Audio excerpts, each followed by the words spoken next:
Hello, hope you all had a wonderful break. I know I did. Got to hang out with a bass player for a metal band and play apples to apples. So overall was everything I could have hoped for and more. Anyway, now we're going to talk about Henry and Terriermon. They're a comically mismatched human to Digimon partner group for this season. Also, I guess I could say this now. Henry is my least favorite out of the main three kids for this season. Now, don't misconstrue that as me saying I don't like Henry or I think he's a bad character. It's just that out of these three, he's my least favorite. Anyway, so Henry gets first introduced to the story near the end of the second episode. When Guillemon goes missing and Takado's freaking out and running around everywhere, and Henry manages to put two and two together and confronts Takado and reveals that he too is a Digimon Tamer. And he has a Digimon partner named Terriermon. And then Terriermon proceeds to make fun of Takado for possibly getting his new Digimon partner killed. Yeah, Terriermon's kind of a jerk, but it's shown that they get along pretty well. And this almost kind of becomes the mission for Takado for a little while, which is to have Guillemon and him have a relationship that rivals that of Henry and Terriermon's. They meet up again in the third episode when Rika and Renamon are trying to kill Guillemon, and Henry steps in and saves the day by boring Rika with a speech about love and peace and tolerance. Yeah, during this first arc, Henry is really into this sort of new age style of looking at Digimon, believing them to be more than just like fighting machines, but rather peaceful creatures who came to the real world to escape the fighting in the digital world. And thus, by humans forcing them to fight in the real world, that not only is cruel, but it also goes against their peaceful nature, if I'm understanding Henry's philosophy correctly. Anyway, after saving Takado from Rika, Henry and Takado actually start hanging out and become friends, and this is where you see that sort of like big brother, little brother relationship I was talking about earlier with Takado. This episode also gives Henry the privilege of being the kid to have the first evolution of the season, because towards the end of the episode, Rika tries to kill Guillemon again. And Henry interferes. Again. And in trying to save Guillemon, Henry accidentally triggers Terriermon's evolution. And this is pretty much Henry's worst nightmare. Because not only is Terriermon engaged in a fight, but now Terriermon is this huge, super powerful, out of control monster. Because when Terriermon digivolved, it was like he wasn't prepared like mentally or something for it, so he can't control his new body and he's just wildly shooting everywhere. In fact, at one point he almost kills Rika, which would have been a dark way to start the season. I mean, it would have been a really bold move and I wouldn't have seen it coming, you know, having 1/3 of the cast killed off by the other third. But it definitely would have, you know, started the season off with an odd tone. Anyway, after Terriermon calms down, we learn that Henry actually shares some of the fears that Takado has. Like, his big concern with Terriermon digivolving is now Terriermon's really, really huge and very hard to hide, and if the government ever found out about Terriermon, they would probably take him away. Only Henry acts a bit more dignified about the whole situation. But this whole sequence of events, apart from being a character building thing between Henry and Terriermon, also introduces the concept that Digievolutions can be bad, since this story takes place in the real world, and they need to hide their Digimon from everyone. And that's kind of Henry's angle, and all these heroes kind of have an angle. For Takado's, it was his inexperience. For Rika, it's her ruthlessness. Henry's is his intelligence. Henry is a very smart, philosophical kid, and the show uses those traits oftentimes to try to explain or introduce concepts into the show. In some ways, he's almost kind of like an Izzy character. Only whereas Izzy got his information about the digital world from his computer, Henry kind of just figures it out and just pieces it together on his own. Although I have to say, I find it a bit distracting sometimes with how smart they make Henry. Like that time I mentioned before where they're in the digital world and Henry had Yamaki's comm device and they were swimming in the water and he realized that the comm device wasn't wet. He was able to piece together that the reason why it wasn't wet was because it didn't have consciousness, and therefore could not realize that it was in water. Meanwhile, him and Takato were wet because they did have consciousness and could see the water, and therefore their brain was able to figure out that when they're in water, they're supposed to be wet. So therefore, if they simply don't believe the water is real, then they could walk around underwater without having to worry about air. So yeah, within a couple minutes after seeing this comm device, Henry was able to diagnose with 100% accuracy that the digital world actually doesn't have any laws of physics, etc. And you can kind of make them up as you go along. Yeah, and Henry's only supposed to be like 11 or 12 years old, and he just, like I said, figured all this out within a minute. I don't think most adults would even figure that out.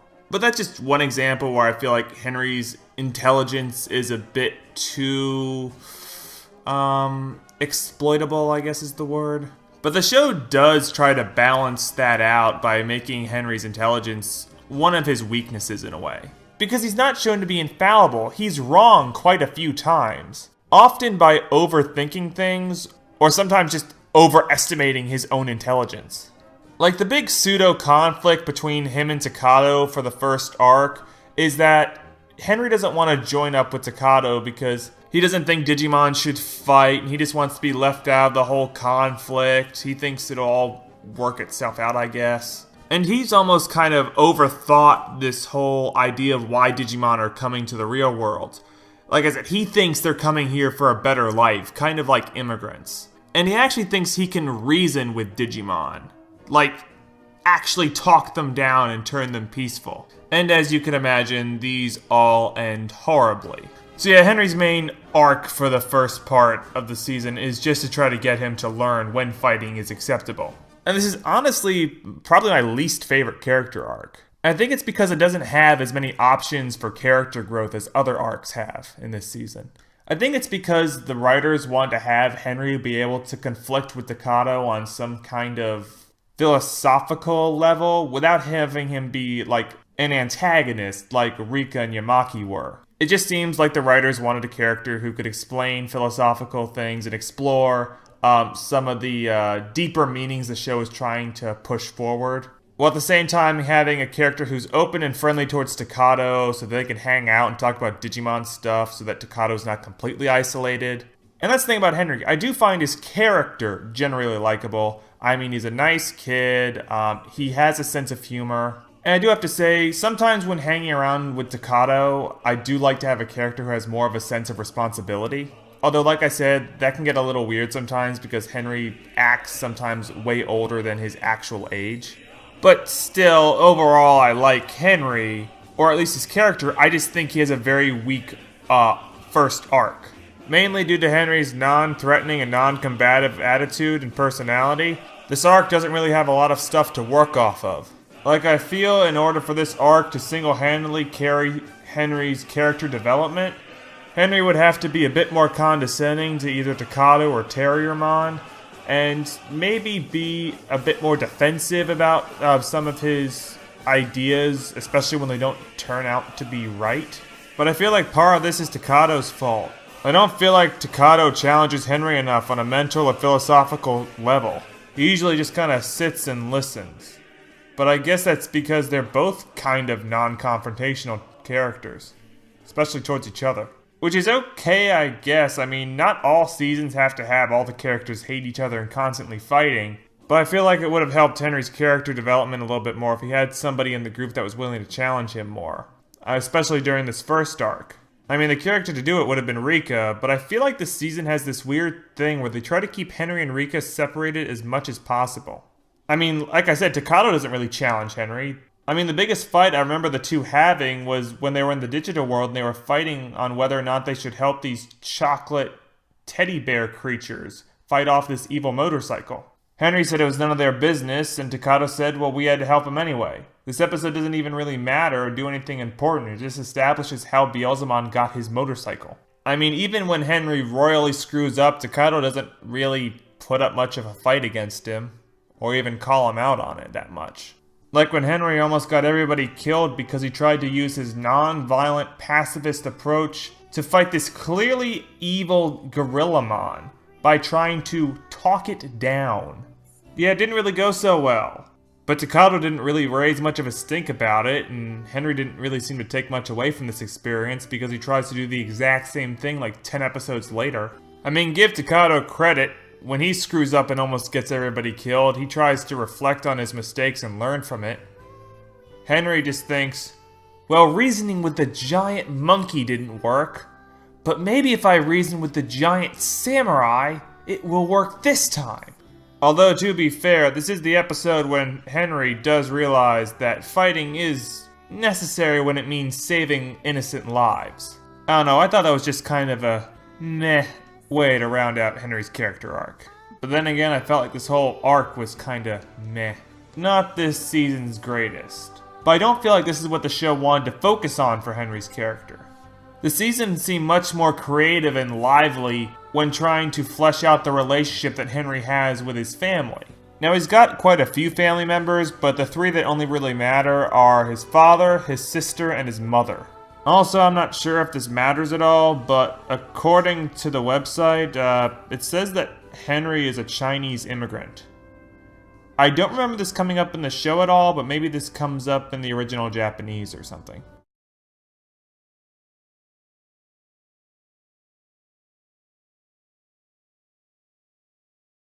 But next to Terriermon, this is where the show wanted to put a lot of Henry's focus. And I have to say, I really like this focus. Especially when it comes to the uniqueness of Henry's relationship with his father.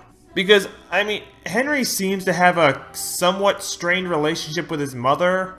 I think, honestly, I don't really remember many interactions that he and she had. Mostly I remember the mom from her interactions with the dad.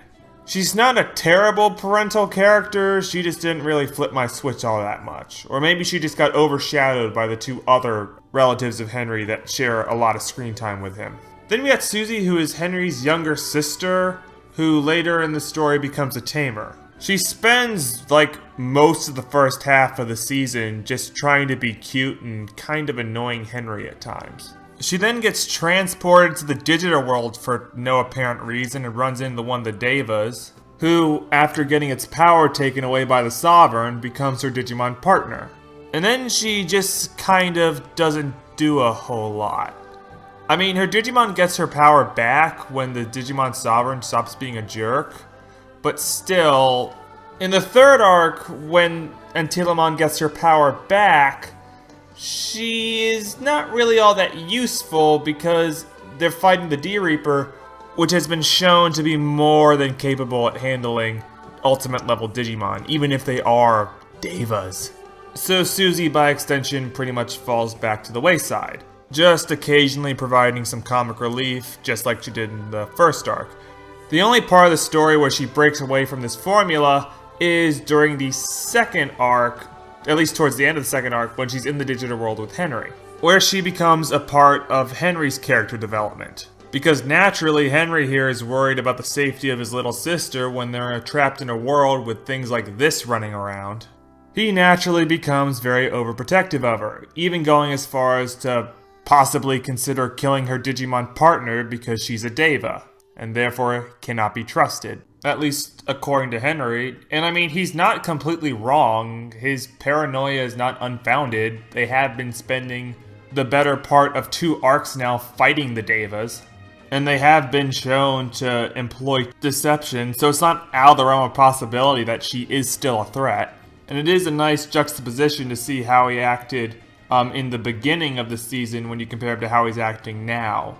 Because when he felt like his family wasn't being directly threatened, he acted like, oh, Digimon, you know, they can be trusted, they can be reasoned with, all that stuff.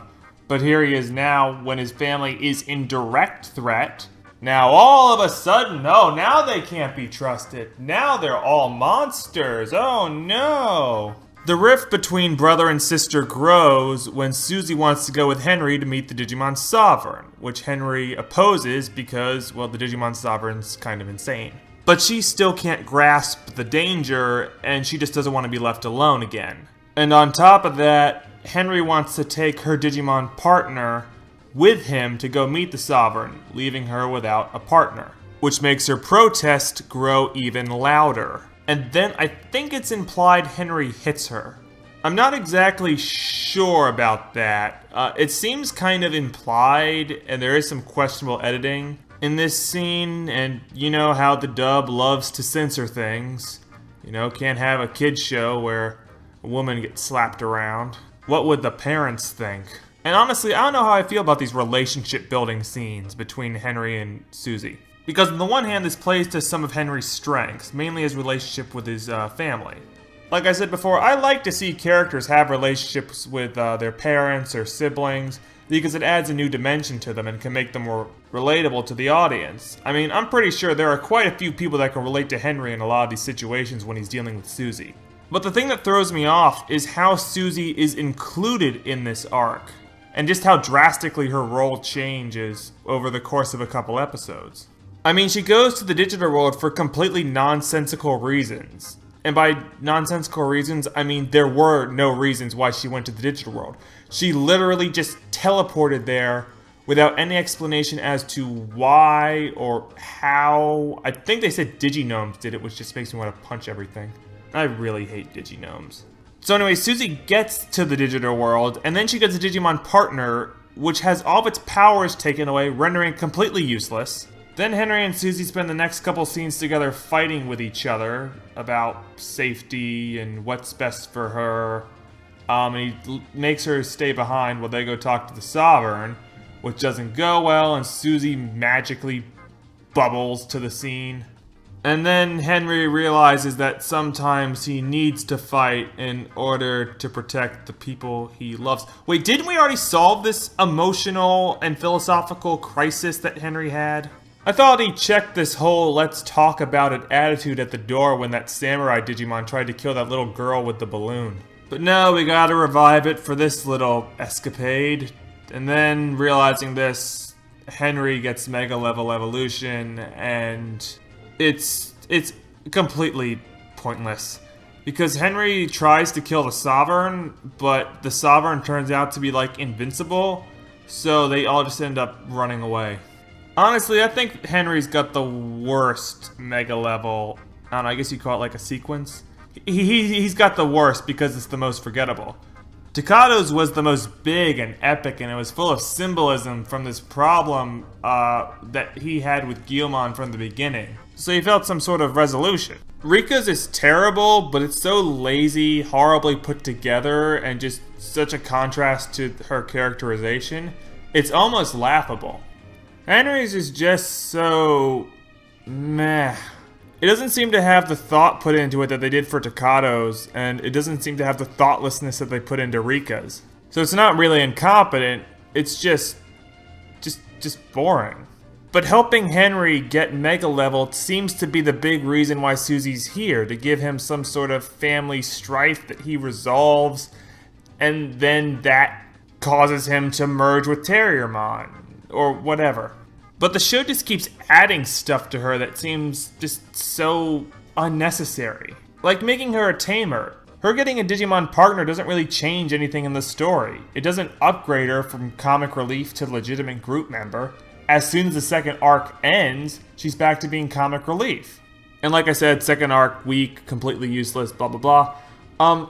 The only reason Henry and the others keep it around is because they think that it can, like, negotiate a ceasefire with the Sovereign, which she can't. So there's not much of a reason, I think, to have this thing tagging along with the group. It doesn't add anything.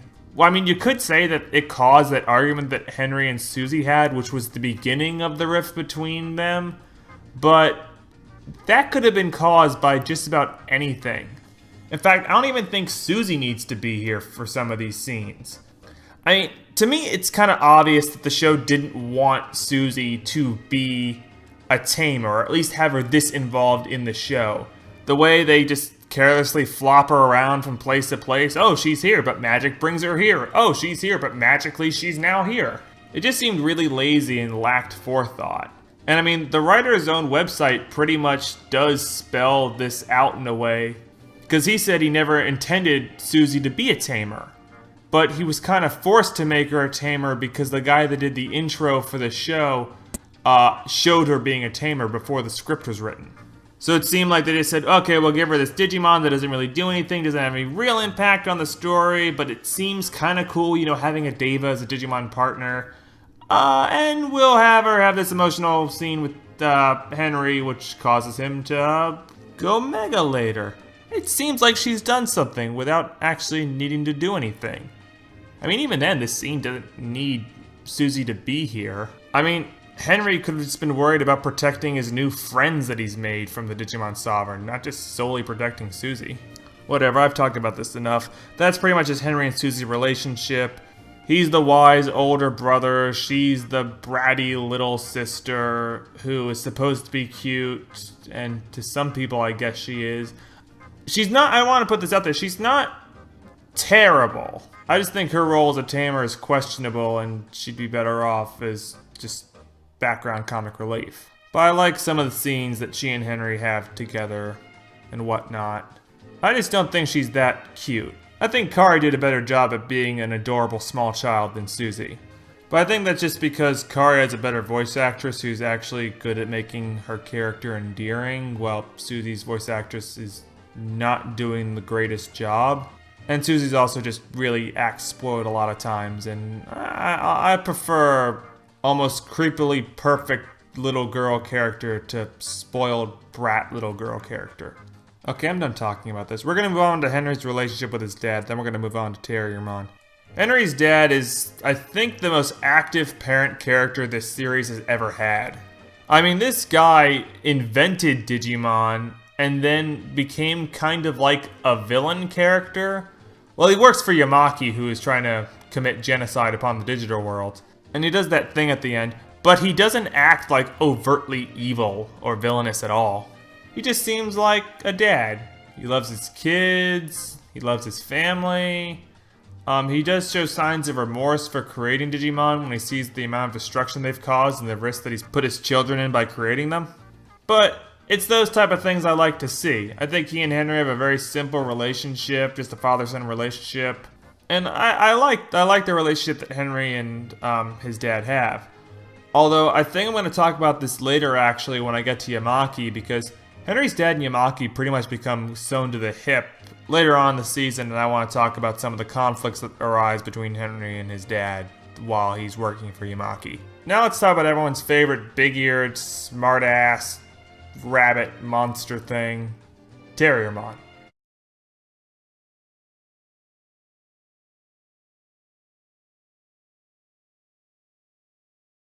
Now, I already mentioned that I'm not overly thrilled with Henry's character, at least in this season. He's an okay character, I just think that other characters in this season way outshine him. Well, that's where Terriermon comes in.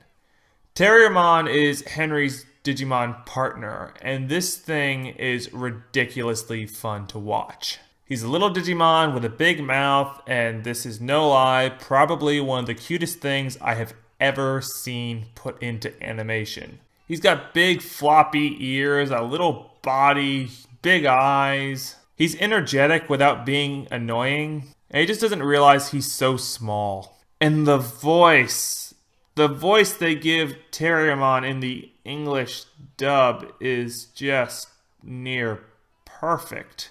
I've watched several different languages to test this, and the English dub has the perfect voice, I think, for this character. It's got this perfect little blend of coyness and attitude, oh god.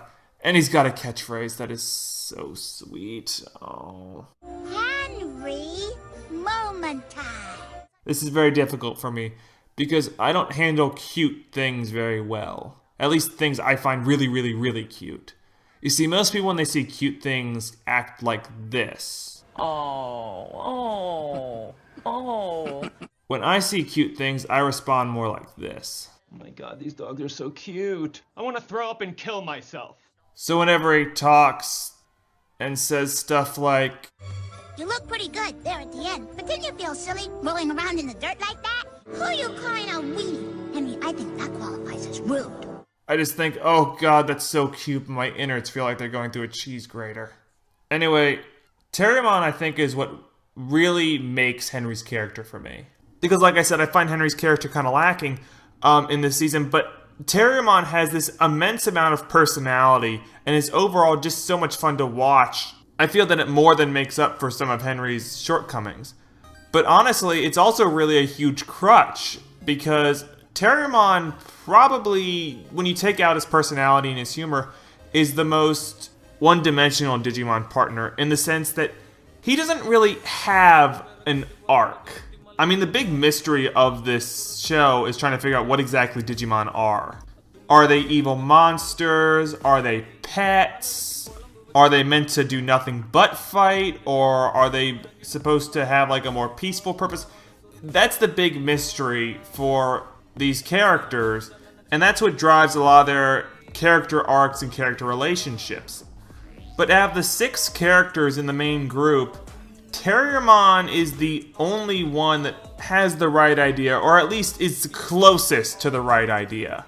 He believes that Digimon and their human partners should treat each other like friends and equals, and while Digimon are not solely fighting machines, they do need to fight sometimes in order to protect the people they love. Because there are Digimon that only want to fight and grow stronger.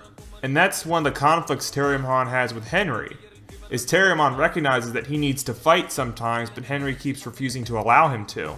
And honestly, in terms of conflicts for human and Digimon partners in this season, that's probably the weakest. I mean, when you compare it to like Takato and Rika, that conflict is not the most interesting. But like I said, Terriermon more than makes up for this by being freaking adorable. He's a fun character with a lot of heart and a lot of attitude, and you can tell he was just a joy for the writers to play around with. And it's for those reasons I just don't mind the fact that he doesn't really have like a big character arc, or he doesn't really grow. He's just comic relief, and he's really good at being comic relief.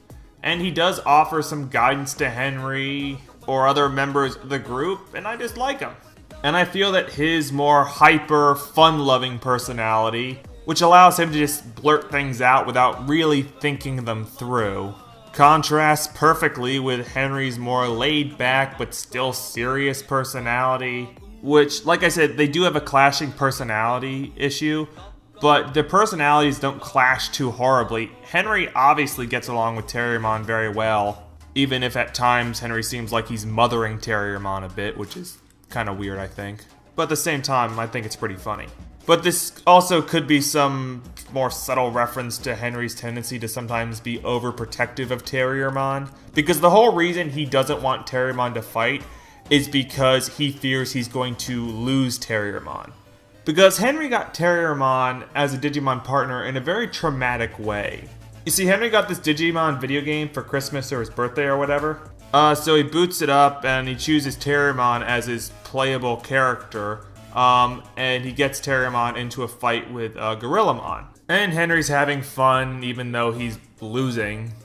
But then it turns out Terriermon is actually a real creature when he materializes in the real world. And Henry comes to the shocking revelation that he was toying around with another creature's life as a game. And you can definitely see how this influenced Henry's way of thinking when it comes to Digimon and fighting. Still doesn't excuse some of the stupid stuff he does as a result of this, philosophical belief, but still, you see the influence. And I actually have to say, I like this backstory for how Henry got Terriermon.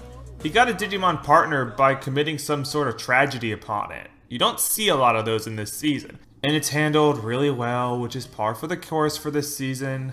But really, I don't have a lot to say about Terriermon's character because I don't feel like there is a lot there. I mean, he is just meant to be pure fun and sometimes Henry's voice of reason. So I think I'm just going to skip to talking about the evolutions because I can't really think of anything else I want to discuss with Terriermon other than this right now, and the wrap-up. I already said I love Terriermon's rookie evolution. I think it's adorable. I can't think of any way to make this cuter, except maybe get rid of the horn, but I feel like then it'd just have this huge forehead and that would just look kind of weird. Anyway, I love it. I love it. So let's just go talk about Gargomon, its champion level evolution. And this thing is another example of Digimon trying to go extreme. Look at this thing. It's got guns for hands, which it uses to punch and shoot people at the same time. And why does it wear pants? Other than that, it's just a fatter Terriermon. so not too much has changed about it. And while the whole like punching and shooting people at the same time is cool, it also makes Gargomon look really dumb from a design standpoint. And like I said, why does it wear pants? Then you got Rapidmon, and I really like Rapidmon. I think it's the best design ultimate evolution for this season. It's trying to go for the metallic organic blend, kind of similar to how Guillomon's evolution was going for that. But it doesn't try to be jank about it. It tries to be very smooth with its transition from metallic to organic body parts. It's still got the guns for hands, but it doesn't look nearly as stupid because it blends well with the other metallic parts of the body. And honestly, with those guns, its fast motion, and that circular midsection, it kind of reminded me of those droids from Star Wars Episode 1. So I like this evolution. But sadly, it has to go Mega, and this thing is just dumb looking. Mainly because of its stupid doggy looking face. This is Mega Gargomon, and for the most part it's an okay design, although I do question why Henry's Digimon becomes this giant robot, even though he was more of this sort of spiritual kendo type. I don't know why I don't feel like this fits his personality. But that's still not this thing's biggest problem. The biggest problem for this thing is that face. It just ruins this otherwise decent design because it is just so ridiculously goofy. I mean, the body gives this like aura of some sort of ancient warrior with that symbol on its belt.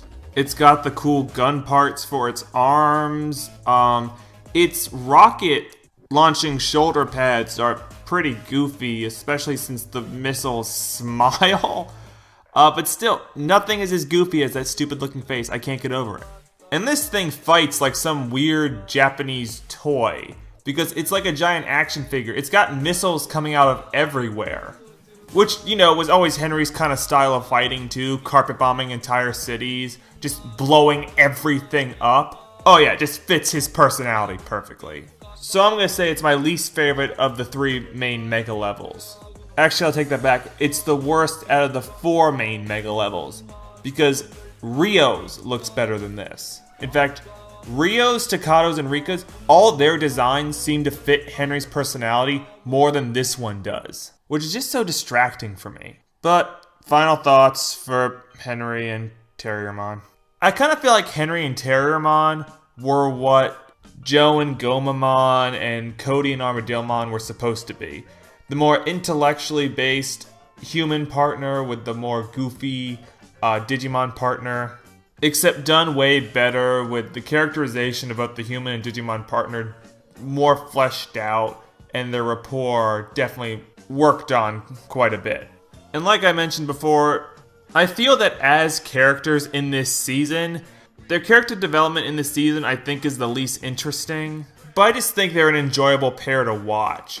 Henry does offer some insight into the season, and acts as kind of a translator for some of the more heavy stuff involving his dad or Shibumi.